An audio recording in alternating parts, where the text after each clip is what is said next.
I'm here with Pastor Chris Medley of Thousand Hills Church, and we're just talking some leadership. So, how are you doing today, Pastor Chris? I'm well, thank you.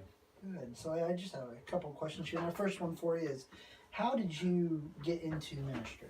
What was your calling? Or what was that first time you're like, you know what, I think I want to be a pastor one day? I was in high school and had felt like I was called into ministry a few years before that, but when I was about 17, just felt like that was what God had for me. And so prayed about that, visited a couple of schools, and felt like Southwestern was the place for me. And so that's how it started. I visited Southwestern, felt like it was the right spot, felt like home, and then from there started pursuing what I thought God had for me. So, how did you end up into this ministry or this leadership position here at this church? It's been quite a journey. It was a church plant early on, and so we were just kids interning from SAGU, and then felt like it was where I was supposed to be, and there wasn't a position for me here at the church. So I moved up here into Denton and worked a job at the electric company, reading meters for 4 years. And so it's kind of a journey because I didn't youth ministry specifically was my heart, but there wasn't a place full time. So I did that for 4 years, and then we started a school here at the church. So I helped start and run that for 8 years. So I'm still not doing really what I was trained to do. And then there was an opening as a youth pastor, and so I took that position while the school was still happening. And then eventually we closed that. So youth pastor for 5 years, and now I find myself as an associate doing really what I did is in youth ministry, so just on a church-wide scale. So this is not where I thought I was going to be, but it's where God had me. Awesome. So what you mentioned, like, this isn't where you thought you would end up, right? But I'm sure, like, along this journey, there's been kind of like some challenges. What were probably some of the most challenging things that you've faced as a leader? That's pretty deep. It's a pretty deep subject. Yeah. So we'll keep it kind of surface here.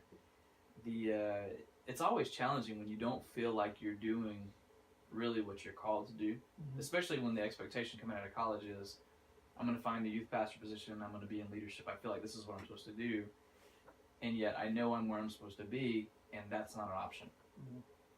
It's a difficult place to be. It's really, you have to question, am I missing something? Am I doing something wrong? And yet, it's exactly where God had me at that time. It wasn't what I imagined, it wasn't what I thought, and yet it was right. And that happens a lot.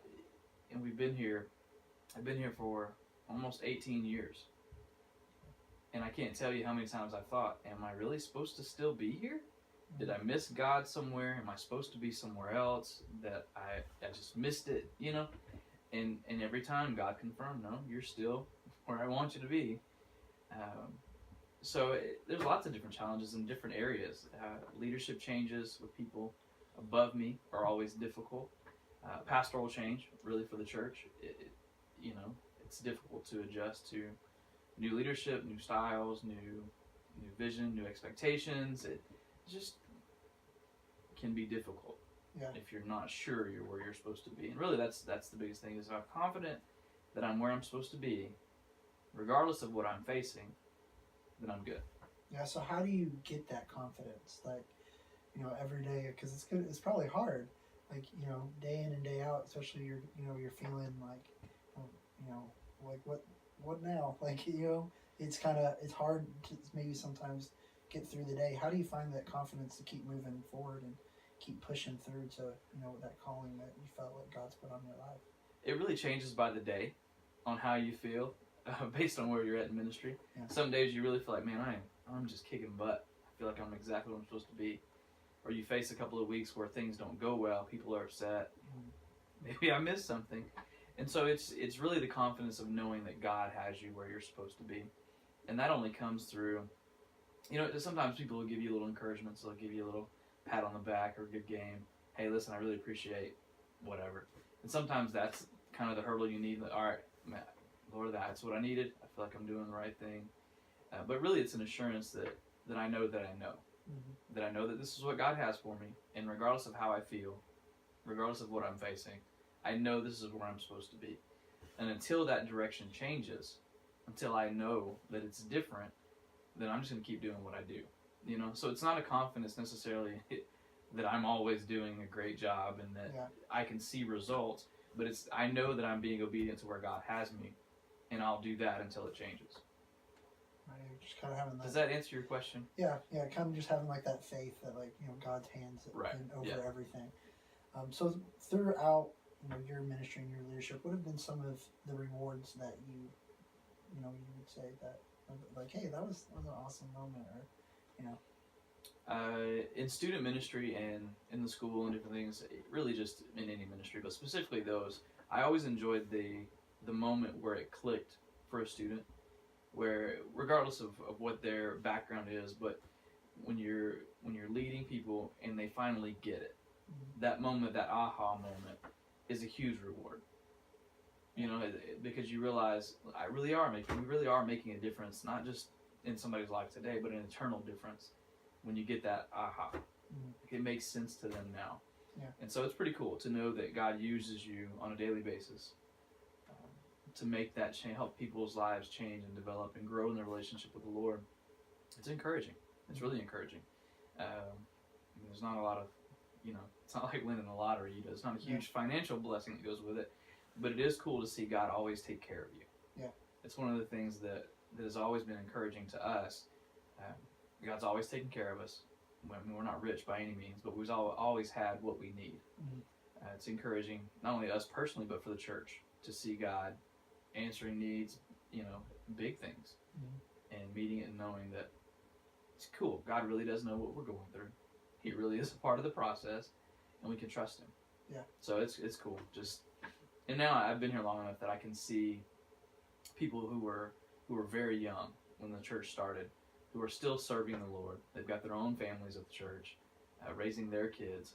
It's pretty neat. It's not a perspective that a lot of people get, sometimes with transitions and different things. So it's a blessing to be here and be able to see that now. Yeah, that would be. So with, you did student ministry for, several years, and you had leaders, that would come up and help you, or volunteers. Yeah. How did you get them kind of like on the same page with like, your vision and your heart for that youth ministry?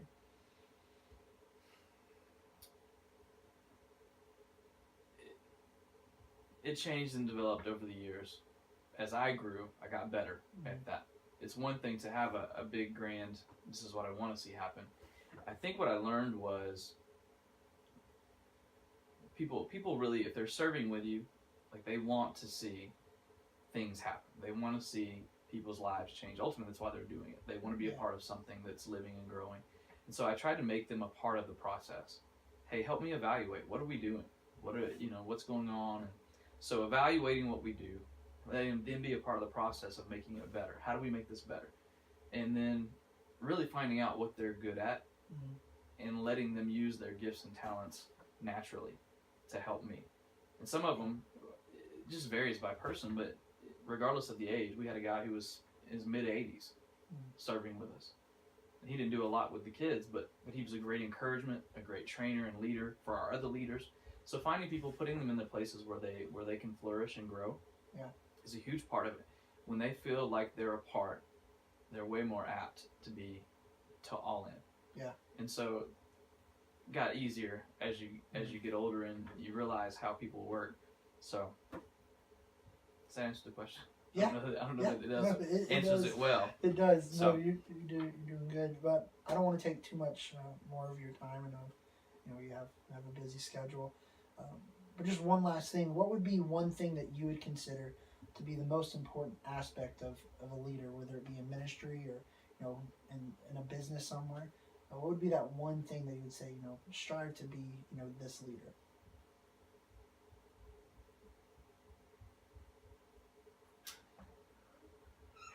So you're asking me what is a quality of a leader that I think everybody should strive to have? That's what you're asking? Yes. Okay. I would say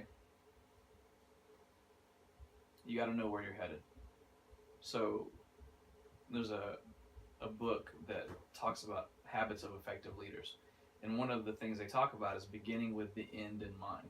So it's very easy to get caught up in what we're doing today and how busy we are today, and all of the little things that need to be handled. But really understanding, and this is where my ministry started changing, was I used to have the vision of wanting people to, students specifically, wanting students to graduate high school and still love Jesus. And I realized as I started reading and going through this book, my goal is too short. I just want to get them through high school. When really the goal, then it shifted, well, I want to make them, help them have the tools to graduate college and still love Jesus. If they can make it through a secular university and still love Jesus, that's a win. And then really, the longer it got, I want people to have their own families and not only, attend church, but lead their families to love Jesus. Yeah. So creating lifelong disciples, somebody who's in their mid-40s and 50s. And so my goal changed, and it affected the way that I led. It affected the way that we made decisions about how we did things and why we did things. And really how I communicated vision to my other leaders was all affected by the depth and the length, really, of my vision. How far ahead are you looking? How big is your goal? So I think a visionary leader is a big deal across the board. If your vision is too small, you'll never be who God has called you to be. And so expand your vision. And that's across the board business, but ministry-wise, if you're not connected to God on a daily basis, if you're not spending time with Him, you'll never have the right vision. You'll never have the right vision. You'll never be big enough. You'll never be grand enough. And you may never be what God has really called you to be as a leader. All right, well, thank you very much.